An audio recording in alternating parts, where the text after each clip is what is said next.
আজকে আমার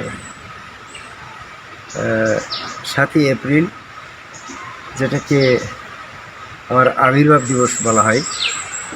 এই 7ই এপ্রিলের এই আমার আবির্ভাব দিবস উপলক্ষে পৃথিবীর সকল মানুষকে আমার পক্ষ থেকে আন্তরিক শুভেচ্ছা জানাচ্ছি। সেই সাথে আমি একটা বিষয়ে আলোচনা করতে চাচ্ছি, সূরা নেসার 171 নম্বর আয়াত। এই আয়াতে আল্লাহ রাব্বুল আলামিন পরিষ্কার অবস্থায় জানিয়ে দিচ্ছে, তোমরা আল্লাহ বিশ্বাস করো, রসুল বিশ্বাস করো, তিন বলিও না। তিন তত্ত্ব এখানে শিরক তত্ত্ব। আল্লাহ রসুলের ভিতরেই সীমাবদ্ধ থাকতে হবে দিনের ক্ষেত্রে, কারণ দিনের ক্ষেত্রে কোনো রকমেই শিরকবাদ গ্রহণযোগ্য নয়। আল্লাহ রাব্বুল আলামিন পবিত্র কোরআনের সূরা নেসার 48 নম্বর আয়াতে বলছে, শিরকের অপরাধ আল্লাহ ক্ষমা করবে না। তো আল্লাহ যখন স্পষ্টভাবে আয়াতে জানিয়ে দিল তোমরা আল্লাহ বিশ্বাস করো, রসুল বিশ্বাস করো, দিনের ক্ষেত্রে তিন তত্ত্বের এই দ্বিতত্ত্বের বাইরে, মানে দুয়ের বাইরে যাওয়া যাবে। তিন তত্ত্ব যদি শিরক হয়, সেক্ষেত্রে অনেকেই এরকম আমাদের দিনের ভিতরে কোন কোন ক্ষেত্রে তিন তত্ত্বে গিয়ে শিরক করছে, আমি সেই বিষয়টি নিয়ে একটু আলোচনা করতে চাই। সেটা হচ্ছে, অনেকেই বলে আল্লাহ তো এই তিনের ভিতরে একজন। সূরা মায়দার 73 নম্বর আয়াতে এই ধরনের এই তিনের ভিতরে যারা আল্লাহকে একজন ভাবছে তারাও কাফের হয়ে যাচ্ছে, শিরক মুশরিক হয়ে যাচ্ছে। আমাদের সমাজে এই তিন তত্ত্বের ভিতরে যাচ্ছে কি কোন কোন শ্রেণীর মানুষ, আমি এই নিয়ে একটু আলোচনা করতে চাচ্ছি। সেটা হচ্ছে, যারা আল্লাহ বিশ্বাস করে, রসুল বিশ্বাস করে, আবার মসজিদের ইমাম সাহেবেরও আনুগত্য করে দিনের ক্ষেত্রে। তো দিনের ক্ষেত্রে যদি তারা আল্লাহর আনুগত্য করে, রসুলের আনুগত্য করে, আবার মসজিদের ইমাম সাহেবের আনুগত্য করছে দিনের ক্ষেত্রে, তাহলে ওটাও আল্লাহ, রসুল এবং ইমাম সাহেব তিন তত্ত্ব চলে যাচ্ছে। তিন তত্ত্ব সেখানে শিরক হয়ে যাচ্ছে। হয়তোবা অনেকেই বলবে যে সেদিনকে সূরা বনী ইসরাঈলের 71 নম্বর আয়াতে বলছে প্রত্যেক সম্প্রদায় থেকে একজন করে নেতা সহ আহ্বান করা হবে। তো এখানে নেতা বলতে যদি তারা বর্তমান জামানায় যে মসজিদের এই যে তারাবি সালাত আদায় করার সময় ইমাম সাহেবকে নেতা সাব্যস্ত করে তার খতম তারাবি পড়ছে, এই নেতার এই ইমাম সাহেবের কথা বলা হয়েছে, কিন্তু কথাটা এটা নয়। ওই সূরা বনী ইসরাঈলের 71 নম্বর আয়াতে যে ইমাম সাহেবের কথা বলা হইল সেটা হচ্ছে এই রসুল, যার যার রসুল সেদিনকে ওই নেতা হিসাবে সেদিনকে উপস্থিত হবে। রসুল যদি নেতা হয় তাহলে নেতা তো হবে নবী, নবীও থাকবে এবং সেখানে রসুলও থাকবে। সূরা জুমার 69 নম্বর আয়াতে বলছে নবীগণ এবং সাক্ষীগণকে ডাকা হবে। তাহলে নবীর সাথে সাক্ষী থাকবে, সাক্ষী হচ্ছে এই যে রসুল, যার যার গুরু তথা রসুল। এখানে কিন্তু যদি নেতা হিসাবে, ইমাম হিসাবে আরেকজন থার্ড পারসন তৃতীয় ব্যক্তি আসে, তাহলে তত্ত্বটা হয়ে যায় কত, যে নবী তো শিওর থাকবে, তোমার গুরু রসুলও তো থাকবে। আবার নেতা হিসাবে যদি আরেকজন মসজিদের ইমাম সাহেবকে ডাকো, তো তাহলে তো তোমার এই তিন তত্ত্ব হয়ে যাচ্ছে। সেক্ষেত্রে সূরা নেসার 171 নম্বর আয়াতের পরিপন্থী বুঝ হয়ে যাচ্ছে। কাজে আল্লাহ বিশ্বাস করো, রসুল বিশ্বাস করো, তিন বুঝো না। কারণ তিনের দিকে গেলেই সেটা আর মোবাইলে নেবে না। যেমন তোমার মোবাইল নাম্বারের ডিজিট 11 ডিজিট না হলে কিন্তু সেটা মোবাইল নাম্বার ঢুকবে না।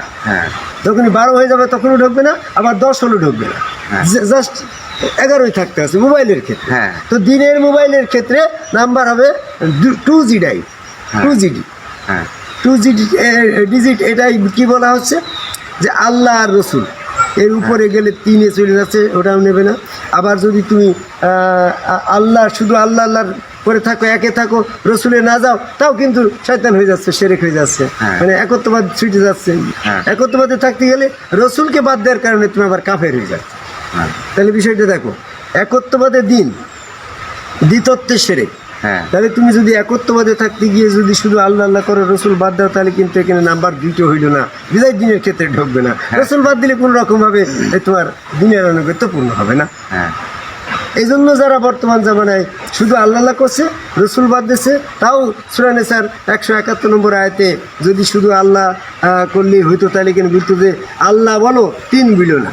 হ্যাঁ হ্যাঁ তাহলে কিন্তু আল্লাহ রসুল কথাটা বলছে, আল্লাহ বিশ্বাস করো, রসুল কথা বিশ্বাস করো, 3 বিলিয়ন। তাহলে মানে রসুল নিতে হচ্ছে। হ্যাঁ। যদি রসুলকে বাদ দিয়ে যদি কোনো ক্ষেত্রে আল্লাহ আল্লাহ করলে হয়তো, তাহলে সেখানে সূরা নিসার 171 নম্বর আয়াতে আল্লাহ এটা বলতো না যে আল্লাহ বিশ্বাস করো, রসুল বিশ্বাস করো, 3 বিলিয়ন না। তাই রসুল বিশ্বাসটা দিনের শর্ত জুড়ে দিয়েছে সূরা নিসার 171 নম্বর আয়াত অনুসারে। কি হ্যাঁ। রফিকুল বুঝতে পারছো? হ্যাঁ, হ্যাঁ। তো তাহলে দিনের ডিজিটটা হচ্ছে আল্লাহ রসুল। যেমন মোবাইলের ডিজিট সংখ্যা কত? 11। হ্যাঁ। আর দিনের ডিজিট সংখ্যা কত? 2। একটা হচ্ছে আল্লাহ, একটা রসুল। হ্যাঁ। আল্লাহ বাদ দিয়ে, আল্লাহ নিয়ে রসুল বাদ দিলে এই তোমার মোবাইলে ঢুকবে না, দিনের মোবাইলে ঢুকবে না।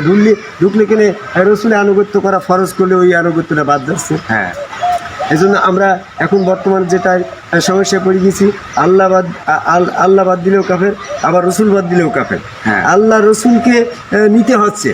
সেক্ষেত্রে আবার সূরা জুমার 3 নম্বর আয়াতে এসে গেল আল্লাহ লিল্লাহি দীনুল খালিস, দিনের ব্যাপারে সকল আনুগত্য পাবে আল্লাহ। হ্যাঁ। এখানে কিন্তু রসুল এবং আল্লাহর ভিতরে আবার আর একটা মাঝখানে আয়াত এসে গেল, সেটা হচ্ছে সূরা জুমার 3 নম্বর আয়াত। হ্যাঁ তো এটা একটা প্রবলেম। হুম প্রবলেমটা কেমন? যে আল্লাহ যদি বাদ দিই তাহলে আল্লাহ বাদে কাউকে ডেকো না। সূরা নিসার সূরা ইউনিসের 106 নম্বর আয়াত, আল্লাহ বাদ দেওয়া যাচ্ছে না। আবার রসুল বাদ দেওয়া যাচ্ছে না, কারণ সূরা জুমার 171 নম্বর আয়াতে তো রসুলকে নিতে বাধ্য করল। হ্যাঁ তাহলে রসুল বাদ দিচ্ছে না। আবার আল্লাহ বাদ দিলেও কাফের, রসুল বাদ দিলেও কাফের। এবং আল্লাহর সাথে যদি আবার রসুলকে নেওয়া হয় হুম তাহলে আল্লাহ বাদ দিলেও কাফের, রসুল বাদ দিলেও কাফের। আবার দ্বিতত্ব শিরক। হ্যাঁ এই সূরা জুমার 3 নম্বর আয়াতে শিখানো নেই কেন? আমরা দিনটা করব, দিন পালন করব, কিন্তু দিনের ভিতরে যে জটিল সমস্যাগুলো রয়েছে সেই সমস্যাগুলোর সমাধান না করে যদি তুমি দিন পালন করে তো কোনো কাজ হচ্ছে না। হয় তোমার একত্ববাদ ছুটে যাচ্ছে, সেরেক হয়ে যাচ্ছে। আবার যদি সেরেক থেকে মুক্তি দেয় শুধু রসুল বাদ দাও, তাও কিন্তু কাফের হয়ে যাচ্ছে। হ্যাঁ। সমস্যা কিন্তু দুইটা গো। হ্যাঁ। ইসলামে একত্ববাদ একটা শব্দ, সেরেক একটা শব্দ। হ্যাঁ তোমার একত্ববাদ ছুটে গেলেও কাফের হয়ে যাচ্ছ, মুশরিক হয়ে যাচ্ছ। আবার যদি একত্ববাদে থাকতে গিয়ে রসুলকে বাদ দাও, তাও কিন্তু কাফের হয়ে যাচ্ছে। রসুল বাদ দিলে কাফের। হুম তো এই সমস্যার সমাধানটা আমরা কোথায় পেতে পারি? সেক্ষেত্রে সূরা নিসার 171 নম্বর আয়াতে বলছে যে তারাই তো কাফের যারা উরিদু ফাররিকুন বাইনাল্লাহ ওয়া রাসূলি, যারা রসুল থেকে আল্লাহকে ফারাক করে, ওরা কিন্তু কাফের। তাহলে একত্ববাদী যে প্রকৃত মুমিন কারা হচ্ছে? রসুলের হাত আল্লাহর হাত, রসুলের পা আল্লাহর পা, রসুল সুরতে আল্লাহ বিশ্বাস করে ওখানে সূরা জুমার সূরা আল ফাতির 10 নম্বর আয়াত, রসুলের হাত আল্লাহর হাত, রসুলের ভিতরে আল্লাহ স্বয়ং, রসুল সুরতের ভিতরে আল্লাহ, এই বিশ্বাস যখন করছো তখন সূরা হজের 77 নম্বর আয়াত অনুসারে ওখানে সেজদা দিতে বলা হচ্ছে। তাহলে একত্ববাদ বিশ্বাস কিন্তু ওই জায়গায়। হ্যাঁ তাহলে এখন আমরা যে আলোচনার ভিতরে ছিলাম যে দিনের ক্ষেত্রে 3 পত্তি শিরক, যারা মসজিদের ইমাম সাহেবের আনুগত্য করছে, একজনকে ইমাম সাব্যস্ত করছে সূরা বনী ইসরাঈলের 71 নম্বর আয়াত অনুসারে, এই ইমাম সাহেব হবে হচ্ছে রসুল। যার যার গুরু তার রসুল। রসুলের ভিতরে না এসে যদি তুমি আল্লাহ, রসুল এবং ইমাম সাহেব নাও, তাও 3 তত্ত্ব শিরক হয়ে যাচ্ছে। তারা তো বলে, এরা বলে আল্লাহ, রসুল এবং ইমাম সাহেবের মাঝখানে আল্লাহ। তো সূরা মাইদা 73 নম্বর আয়াত অনুসারে বলতে ওরা কাফের। আর ওরা তো বলে আল্লাহ তো 3-এর ভিতরে একজন, এটা কাফের হয়ে যাচ্ছে না? হ্যাঁ আবার অনেকেই সূরা নিসার 59 নম্বর আয়াত দিয়ে বলছে এখানে যে 3 তত্ত্ব বলল, আল্লাহ আর আনুগত্য করো, রসুলের আনুগত্য করো, উলিল আমরের আনুগত্য করো। এখানে উলিল আমর শব্দ এসে ওরা বিভ্রান্তির ভিতরে পড়ে যাচ্ছে।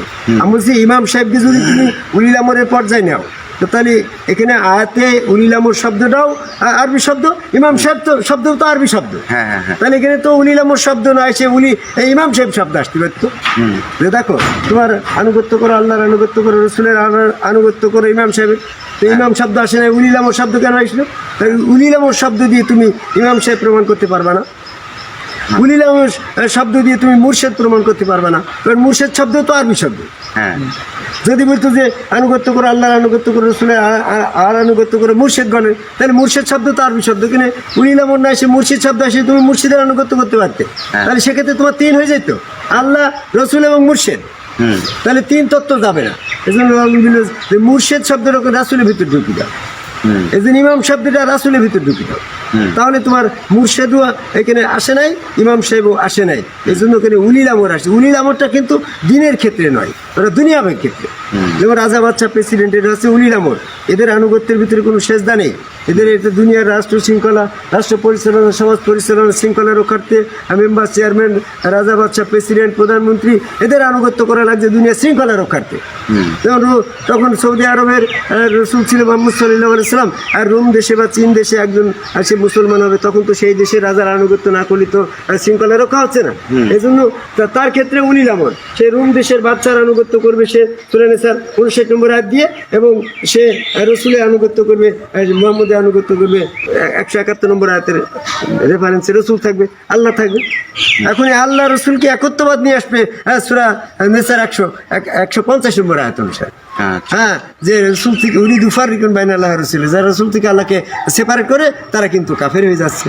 এই জন্য যারা এই উলিল আমর হিসাবে পীর সাহেবের আনুগত্য করছে, এটাও শিরক। উলিল আমর হিসাবে মসজিদের ইমাম সাহেবের আনুগত্য করছে, এটাও শিরক। উলিল আমর হিসাবে মাওলানা, মুফতি, আলেম ওলামাদের আনুগত্য করছে, এটাও শিরক গণ্য হয়ে যাচ্ছে। তাহলে যার যার গুরু তার রসুল, এই রসুলের হাত আল্লাহর হাত বিশ্বাস করে একত্ববাদে এসে সেজদা ভক্তি, এইটি হচ্ছে একত্ববাদের একমাত্র ফর্মুলা। হ্যাঁ, বিষয়টা বোঝা গেছে? হ্যাঁ।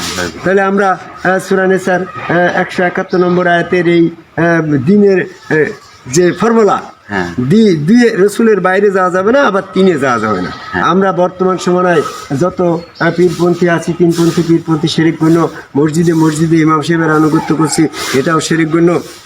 যে সমস্ত ইমাম সাহেব রসুল নয়, যে সমস্ত পীর সাহেব নিজেকে রসুল প্রমাণ করে না, যে সমস্ত আলেম মাওলানা, মুফতি সাহেবরা নিজেকে রসুল প্রমাণ না করে নাইবি রসুলের স্তরের দিনের ক্ষেত্রে আনুগত্য প্রচার প্রসারণায় ব্যস্ত, তাদের সম্পূর্ণ শিরক বাদে গণ্য হয়ে যাচ্ছে। তা আমার এই 7ই এপ্রিল 1962 সালে আমার আবির্ভাব, জন্ম যেটা বলা হয়, এই দিন আজকে 7ই এপ্রিল 2023, এই দিনের শুভ উপলক্ষে পৃথিবীর সকল মানুষকে শুভেচ্ছা জানাচ্ছি যে আপনারা শিরক তত্ত্ব থেকে মুক্ত থাকার জন্য যার যার গুরু তার রসুল হিসাবে সেখানে ওই হাত আল্লাহর হাত, ওই সুরত আল্লাহ বিশ্বাস করে সেজদা ভক্তির মাধ্যমে একত্ববাদের দিনে আসার আহ্বান রেখে আমি আমার কথা শেষ করি। জয় গুরু।